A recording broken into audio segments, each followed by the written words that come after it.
I drugim dijelom današnje emisije nadovezujemo se na upravo spominjanu nagradu. Naime, osim same nagrade Milka Trnina za individualne umjetnike, žiri svake godine dodjeljuje i diplomu u glazbenim sastavima, a za 2019. zavrijedili su je ansambl Camerata Cantili te njezin umjetnički voditelj, klarinetist Mihael Par, naš drugi današnji gost. Cameratu Cantili upravo smo čuli u izvedbi prvog stavka Beethovenova okteta u S-duru za puhače. Mihaele, dobar vam dan, dobrodošli. Dobar dan i hvala lijepo na pozivu. Evo, prije svega čestitke na osvojenoj diplomi vama, ali i cijeloj Camerati. Hvala lijepo na čestitkama. Diploma Milka Trnina, Hrvatskog društva glazbenih umjetnika, kao naše krovne strukovne udruge. Naravno da je to velika čast i veliko priznanje za cjelokupni rad, ne samo za naš obljetnički koncert od prošle godine koji je bio neposredan povod za ovo priznanje. Time smo zapravo i zaokružili jedan dio našeg djelovanja i okrunili ga jednim visokim i vrijednim priznanjem i vjerujem da će to dati dodatni poticaj i jedan novi impuls daljem radu svima nama. Evo, već smo i sa gospođom Kuhar Šoša, s kojom smo razgovarali na početku emisije, istaknuli neke pojedinosti vezane uz samu nagradu Milka Trnina. Spomenimo ovdje i diplomu koja je zapravo dodijeljena vama i u kategoriji ansambla. Za nominacije je dozvoljeno da pristignu sa različitih strana. Tko je vas nominirao? Kako ste se našli u ovom zaista istaknutom krugu? Naše nominacije, odnosno predlagatelji diplome za ansambl i mene kao voditelja stigle su od Samoborskog muzeja kao jedne ustanove koja zapravo niz godina surađuje s Hrvatskim društvom glazbenih umjetnika, budući da se neki koncerti koji prethode tribini Darko Lukić su se prije održavali u Samoborskom muzeju, tako da i to je jedna spona sa udrugom, a naravno Samobor, odnosno ansambl na svoj zapravo način rezidentni, da tako kažem, ansambl grada Samobora, jer tamo je sve poteklo, ali smo naravno od samog početka mislili daleko i široko, tako da je to jedan hrvatski ansambl koji razmišlja i ima onako, kako bi rekao, visoke ciljeve i kriterije, a drugi predlagatelj je bila ustanova Pučko otvoreno učilište Kutina, što isto u direktnoj vezi sa našim obljetničkim koncertom, jer smo dan prije Lisinskog nastupili upravo u Kutini, pa je to imalo itekako smisla. Već smo u nekoliko navrata u našoj emisiji predstavljali Cameratu Cantili i govorili o tome što taj ansambl čini jedinstveni na hrvatskoj glazbenoj sceni. Možda bismo mogli kratko ponoviti o kakvom je ansamblu riječ i možda za one koji nam se prvi puta priključuju pogledati unatrag te istaknuti što je do sad obilježilo rad ansambla. Camerata Cantili, harmonij ansambl. Možda da se ta riječ malo pojasni, iako ja često koristim, i vi s obzirom da ste itekako upoznati s tim značenjem, međutim u ovom kontekstu harmonij se odnosi na skupinu drvenih puhača s iznimkom rogova koji su još ovdje.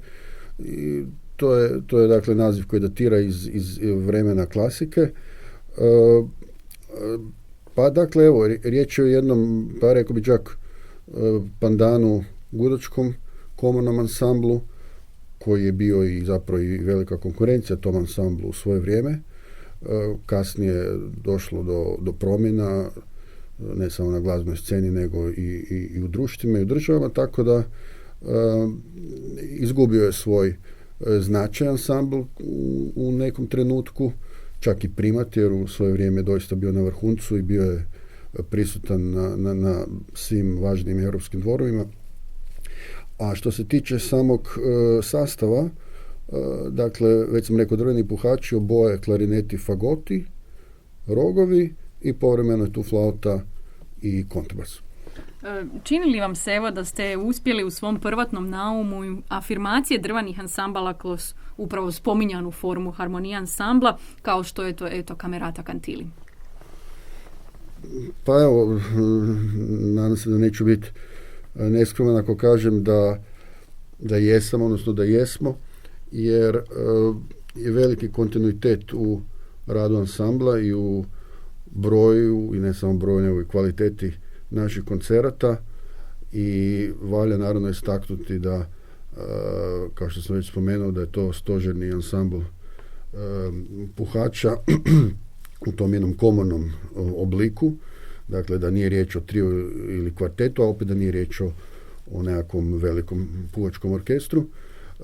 Pa u tom smislu kao takav je jedini u našoj zemlji i bio je na svoj način onda i novina, iako je naravno to starina, ali s obzirom na jedan diskontinuitet, to je doista jedan novum kod nas, i u ovih 5, sad već 6 godina ta se priča poprilično raširila i evo, ansambl je prepoznatljiv, čak sam ja zapravo uglavnom i prepoznatljiv kao voditelj ansambla, ali evo, jako mi je drago zbog toga, jer ne radi se samo o nama i o nama kao izvođačima, nego stvarno je želja afirmirati puhačka glazbala koja su ipak, uvijek su malo onako u drugom redu, naravno to ima svoje razloge, ali trebamo pokazati svu raskoš puhačkog korpusa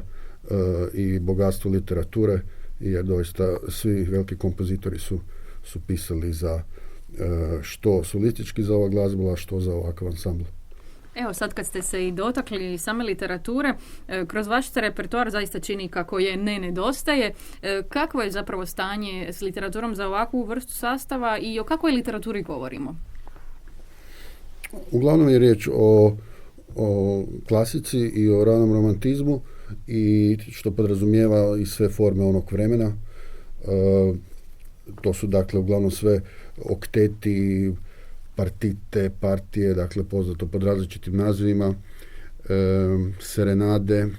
Dakle, jednim dijelom taj ansambl je bio u funkciji jednog možda ležernijeg nekog događanja, ali je bio jednako tako i koncertantan, tako da su to zapravo uglavnom sve simfonije za puhački ansambl, i naravno neke manje forme, pa onda naravno neke forme s varijacijama, dakle čak i neke programatske skladbe.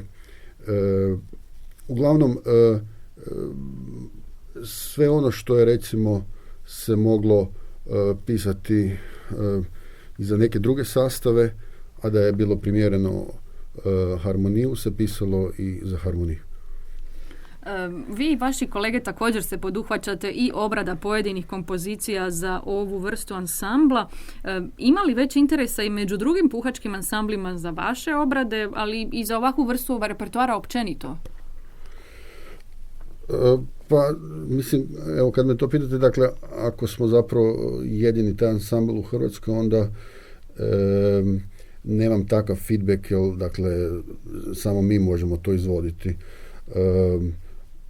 Stvarno malo je ansambla uopće u Europi koji egzistiraju na ovaj način kao i mi, ali ako možda možete ponoviti, mislili ste na obrade koje su naših ruku djelu, da tako kažem.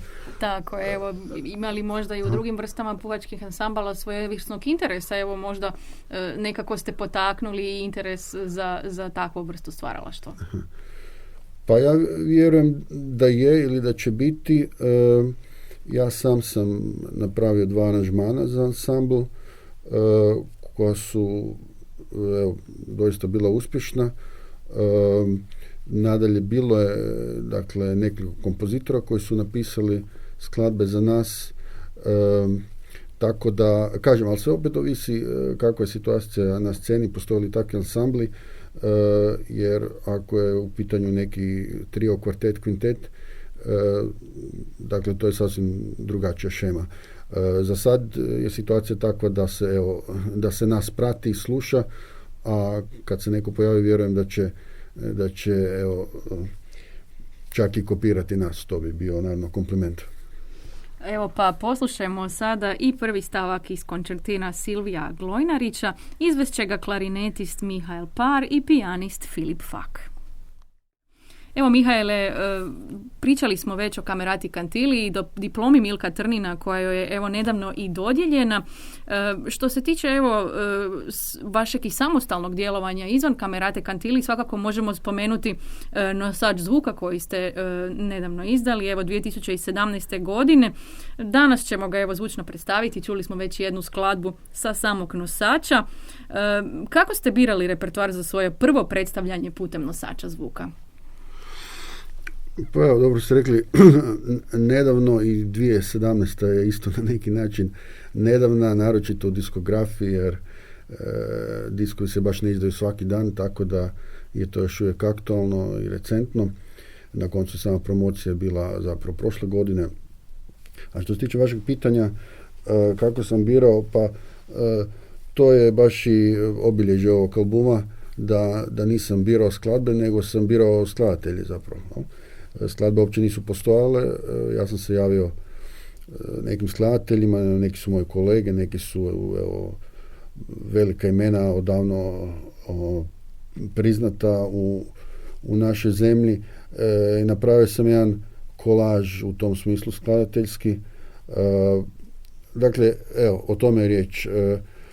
Uspostavio sam komunikaciju sa njima, predložio suradnju na način da oni napišu jednu skladbu za klarinet i klavir ili solo klarinet i rekao im da je ideja da to jednog dana dođe na ploču, da ugleda svjetlo dana u tom smislu i to je evo, priča koja stoji iza toga i svako djelo je nastalo upravo na taj način.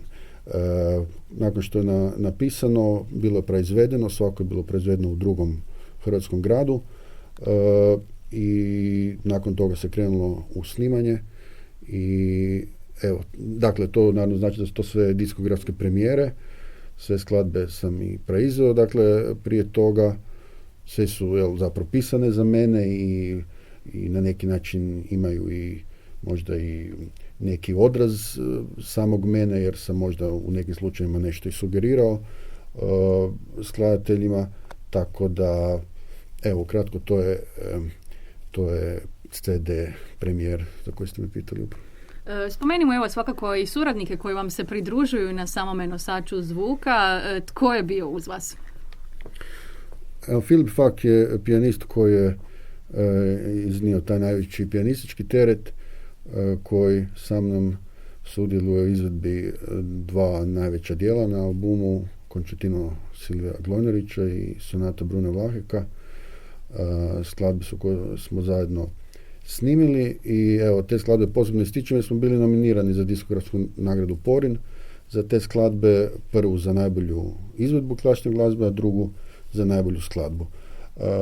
Što je naravno nam bilo jako drago, velika stvar i od te dvije nominacije jedna je i pretočena u samu nagradu Porin, skladatelju Bruni Vlaheku za njegovu sonatu.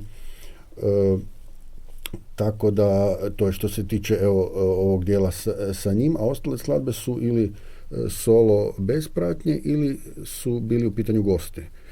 I to je malo ovako i naravno i zanimljivo jer su u pitanju jazz pijanist Matija Dedić i crossover pijanist Mate Meštrović, koji su svaki u svom stilu napisali skladbe koje zapravo proširuju taj jedan obzor albuma i čine ga vrlo, vrlo koloritnim, onako vrlo ovako zanimljivo. Evo, znači Silvija Glojnarić kao majstor big benda, Alfi Kabiljo koji je napisao skladbu za solo klarinet, a poznamo ga najviše iz muzikla i nekih popularnih brojeva. Tako da evo, doista jedan baš zanimljiv kolaž, to nije suvremena glazba u onom standardnom smislu riječi, nego je glazba našeg vremena, ali vrlo, vrlo dopadljiva i to je bio i naravno i smisao i ideja iza cijelog projekta. Biće, vjerujem, vremena i za jednu ploču baš suvremenog glazbenog izričaja, bijenalskog, evo, da tako kažem. Je li bilo prilike, evo, do sad predstavljati Nosač zvuka i koncertima? Pa, nažalost, ne toliko, vrlo malo, moram priznati. To je ipak ne ide to baš tako lako, evo, čak nažalost moram priznati da ni Porin kao nagrada u tom smislu nije napravio neku razliku, ali tako je svima zapravo manje više. I mi smo naravno i mala zemlja i malo tržište i ono malo što je bilo, evo, na koncu, evo, možda mogu i biti i s time zadovoljan, iako sam ja naravno se nadao da će toga biti više, tim više jer doista postoje razlozi za to. Ali ono što, evo, na koncu se dogodilo, to je ono što sam ja sam, naravno, kako to obično i bio, pokrenuo, tako da sam uspio čak prezentirati album i u Belgiji i u Mađarskoj na kongresima klarinetista, što je bilo, evo, vrlo uspješno. U Mađarskoj sam imao recital sa dijelima sa albuma, a ono što, evo, me posebno veseli da su i recenzije objavljene u 2 vodeća svjetska časopisa za klarinet, u američkom The Clarinet i u britanskom časopisu njihovog društva. Evo, na to sam stvarno vrlo, vrlo ponosan. Teško je zapravo uopće dobiti recenziju tamo, a bile su jako dobre. Evo. I naročito ističu da sam vrlo posvećen hrvatskim skladateljima i osim što su, evo, pohvalili i produkciju i izvedbu, ističu to da interpreti, postoje interpreti koji baš, evo, paze i njeguju ne samo svoju glazbenu baštinu, nego i onu koja još nije nastala, što je bio slučaj kod mene. Evo, pa kakve su, evo, sada nakon 3 godine od izlaska Nosača zvuka, kakve su reakcije, živi li on život koji ste mu možda priželjkivali pri stvaranju same ideje o snimanju? Pa da, naravno, najvažnija stvar ako je u pitanju diskografsko izdanje, je li se ono emitira, je li se vrti. Jel? To je ono što mogu reći da jest slučaj i tu statistiku mogu i sam pratiti, tako da je u tom smislu ispunio svoju glavnu zadaću da bude prisutan, da se vrti, što na pojedinim radiopostajama koji su specijalizirane, poput Hrvatskog radija 3. programa, naravno i druge radiopostaje, a onda naravno i sve platforme koje su opće poznate zadnjih godina, platforme za streaming i za download, tako da imao, evo, mogu reći da je imao u tom smislu sam CD uspjeh. Žive svirke su ipak nešto drugo, ali u ovom smislu mogu biti zadovoljni. Evo, pa s obzirom na to da Nosač zvuka donosi redom novonastale skladbe hrvatskih skladatelja, svakako se čini vrijednim da ga se lansira i u inozemstvo, pa evo, želimo mu i takav život. Kad govorimo o tome kako je zapravo danas općenito stanje sa diskografijom klasične glazbe, ima li ona publiku, potrošače, prodaju li se nosači zvuka, to je nekako u konačnici i pitanje. Koliko to zapravo ovisi o samom repertoaru koji je snimljen? Pa da, ja vam, evo, mogu reći koliko znam i koliko pratim, a taj osjećaj imamo i svi, odnosno znamo da sama prodaja u tom smislu je minimalna, odnosno rezervirana je za najveća imena, ali sa time mi izvođači i ne računamo. Postoje drugi kanali distribucije danas, i pitanje je jesmo li zanimljivi kroz te kanale, jel? A bio sam ih spomenuo i malo prije. Tako da prvo treba biti prisutan tamo, dakle treba nešto objaviti, treba onda se to postaviti na te servise, a onda bi vjerojatno trebali izdavači malo to pogurati, na neke playliste staviti, malo neka reklama koja je izvan toga, jer inače vam je to kao kad otvorite YouTube i onda u tome moru teško isplivati. Slično i sa službenom diskografijom kad otvorite Spotify, Deezer, Apple. Ako baš nešto ne tražite, teško da će vam sustav to pogurati, ako nije to unaprijed nekako formatirano ili reklamirano ili pogurano od urednika tih servisa. Evo pa da sada poslušamo i sa spominjanog nosača zvuka treći stavak sonate Brune Vlaheka, dakle nagrađen Porinom za najbolju skladbu, izvešće je naš gost klarinetist Mihael Par, a uz njega pijanist Filip Fak. Gospodine Par, vratimo se evo sada i radu Camerate Cantili, koja je zapravo bila i povod našeg današnjeg razgovora. S kakvim ste se situacijama evo susreli u radu ansambla dosad? Prošle godine proslavili ste svojih prvih velikih 5 godina. Je li bilo evo kakvih zanimljivosti koje možete sada ovako možda obljetnički s nama podijeliti prigodom i ove nagrade? Evo, teško mi je zapravo sad umisliti. Evo, doista teško, malo ste mi čak i zatekli. Bilo je tu naravno situacija, anegdota, ima toga naravno, ali kad ste dosta u organizaciji i u ovom pozadinskom dijelu, ne samo ovom sviračkom, onda vam to malo i prekrije, tako da bi možda prije mogao govoriti o nekim situacijama sa samim organizatorima, prijavama i sličnim, jel, vi ste prije mislili na nešto u samom ansamblu, a ansambl koji svaki ansambl ima svoju dinamiku i svoje odnose, naravno neko mora tu biti koji će voditi i koji će koordinirati, ali ansambl zapravo dobro funkcionira i vrlo je homogen kao tijelo, čemu u prilog govori to da je i gotovo nepromijenjenom sastavu funkcionira od samog početka. Tako da evo, anegdota je bila, evo možda ćemo u jednom drugom intervjuu ću se prisjetiti, sad evo ne pada na pamet. Kako je zapravo ova izazovna godina izgledala iz perspektive vašeg ansambla? Jeste li imali prilike nastupiti u ovim uvjetima? Samo jednom ove godine, evo. I to na otvorenom i to još u smanjenom sastavu. Sasvim očekivano, razlozi svi poznati. Evo, nadamo se sljedeća godina će donijeti neke bolje trenutke, ali evo opet s ove organizacijske strane treba doista razumjeti i sve organizatore, institucije, teško je sad planirati, teško je čak i promišljati i rizici su veliki u svakom smislu, a kad je ansambl od 10 ljudi, onda je to ipak već jedna granična brojka gdje treba biti oprezan, jel, kad se radi takva produkcija. Tako da evo, jedan koncert ove godine, ali i to naravno jako veseli da i taj kontinuitet bude. A velim, do tad je bilo više od 25 koncerata. Stvarno, ova godina, pandemijska godina je kulturu udarila vjerojatno jače nego jedan drugi sektor, kao što znamo. Dakle, baš sve segmente kulture, ne samo nas glazbenike.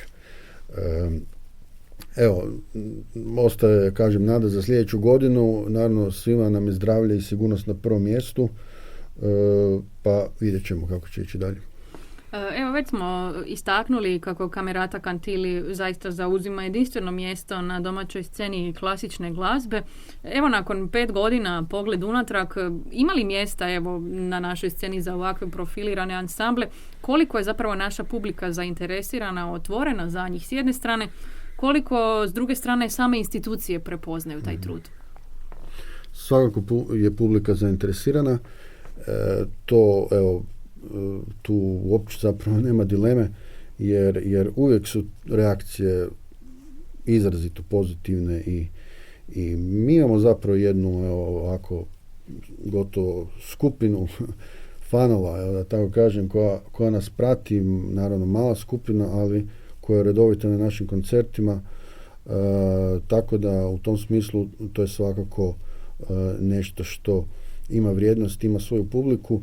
A što se tiče prepoznavanja, Ministarstvo kulture je svakako prava adresa u tom smislu. U našem slučaju se to pokazalo i podržava nas od početka i zahvaljujući ministarstvu smo ostvarili sva ta gostovanja od Valpova sve do Metkovića, uz naravno naše tradicionalne koncerte u Zagrebu koji su uvijek bili glavni događaj u našoj sezoni. Međutim, žao mi je što neke druge ustanove nisu prepoznale, mislim tu prvenstveno na neke zagrebačke festivale, pa onda festivale u Osoru, Zadru, Splitu, Dubrovniku. Nekako, naravno da sam se nadao, ali sam već i očekivao da će nakon 5 godina uslijediti neki poziv od ovih glavnih, dakle, nacionalnih festivala, pogotovo u ovoj godini kad su u fokusu zapravo su bili hrvatski umjetnici, na koncu to su bili neki napuci, međutim čak smo i ove godine zapravo nekako nas su mimo išli. Evo, vidjet ćemo naravno kako će biti dalje. Žali za tim, naravno da je tako bilo do sad, a evo, budućnost vjerujemo da može biti ipak drugačija. Za kraj, evo, što je zapravo pred Kameratom Kantili? Postoje li kakvi planovi do kraja koncertne sezone ili možda pak za narednu? Imamo diskografski projekt i sazrelo je vrijeme za naš prvi nosač zvuka, tim više jer smo jako puno ulagali u audio i video produkciju i svi su naši koncerti snimani doista na vrhunskoj razini. Spomenut ću da je prošlogodišnji oblični koncert snimala Hrvatska televizija, tako da prva sljedeća stvar sa Kameratom Kantili je nosač zvuka. Imamo dosta materijala, imamo čak i za više ploča materijala. Evo, upravo kolega Vasko Lukas koji je fagotist ansambla i koji je ujedno i vrstan ton majstor, on radi na tome zajedno sa mnom i evo, u dogledno vrijeme možete očekivati i jednu diskografsku poslasticu od Kamerate Kantili. Evo, prije nego što čujemo i označimo kraj našeg razgovora, zahvaljujem vam, Mihaele, na dolasku u svijet glazbe. Želim puno sreće u daljem radu i vama i Kamerati Kantili. Hvala vam najljepše i evo, hvala vam što nas pratite. Evo, koliko se sjećam, svake godine sam bio gost u vašoj emisiji. Uvijek je to bilo uoči glavnog koncerta u sezoni, a sada i povodom dodjele diplome. Cijenjene slušateljice i slušatelji, našeg gosta, klarinetista i umjetničkog voditelja ansambla Kamerata Kantili, ispratit ćemo njegovom vlastitom verzijom Male božićne fantazije za klarinet.